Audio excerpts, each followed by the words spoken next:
গত কয়েক মাসে অনেকগুলো ভূমিকম্প হয়েছে, আর এতে বারবার শুনেছি একটি নাম, তা হলো USGS, United states geological survey.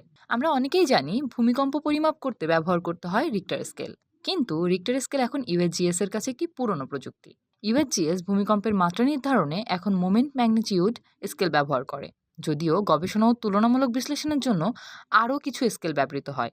এটি ভূমিকম্পের আকার বা শক্তির সবচেয়ে সাধারণ পরিমাপক। এটি মূলত ভূমিকম্পের উৎসের শক্তির পরিমাণ নির্দেশ করে। আপনি পৃথিবীর যে প্রান্তেই থাকুন না কেন, কম্পন আপনার কাছে যেমনই অনুভূত হোক না কেন, ম্যাগনিটিউড বা মাত্রার সংখ্যাটি সবসময় একই থাকে।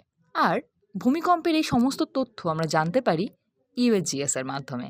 প্রায় 148 বছর আগে আজকের দিনে মার্কিন কংগ্রেসের এক ঐতিহাসিক সিদ্ধান্তের মাধ্যমে ইউএসজিএস প্রতিষ্ঠিত হয়েছিল। কিন্তু কিভাবে শুরু আর কেনই বা এই উদ্যোগ নিয়েছিল মার্কিন কংগ্রেস?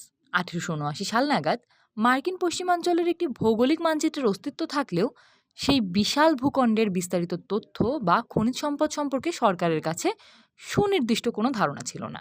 ইতিপূর্বে ফার্দিনান্ড হেডেন এবং জন ওয়েসলি পাওয়েলের মতো অভিযাত্রীরা বিভিন্ন মিশনের মাধ্যমে মানচিত্রের শূন্যস্থানগুলো পূরণের কাজ শুরু করলেও আরও অনেক কাজ বাকি ছিল।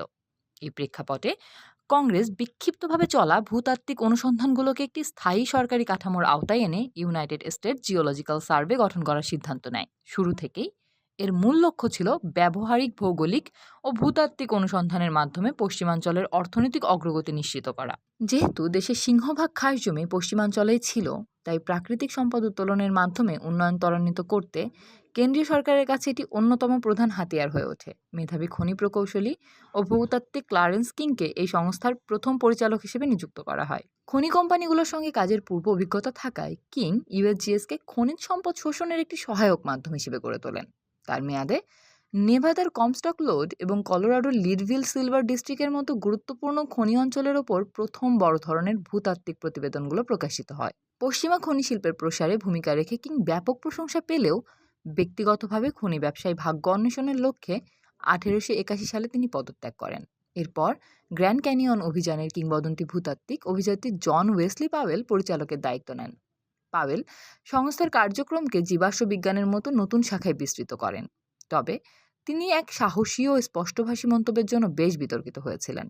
তিনি দাবি করেছিলেন বিশাল আকারের সেচ প্রকল্প ছাড়া পশ্চিমাঞ্চলের শুষ্ক এলাকাগুলোতে স্থায়ী জনবসতি গড়ে তোলা সম্ভব হবে না। টানা 14 বছর পরিচালকের দায়িত্বে থাকায় অনেকেই তাকে ভুলবশত এই সংস্থার প্রথম পরিচালক মনে করেন। কাজের পরিধি বাড়ালেও পাওয়েল কখনোই কিংয়ের শুরু করা সেই ব্যবহারিক অর্থনৈতিক লক্ষ্য থেকে বিচ্যুত হননি।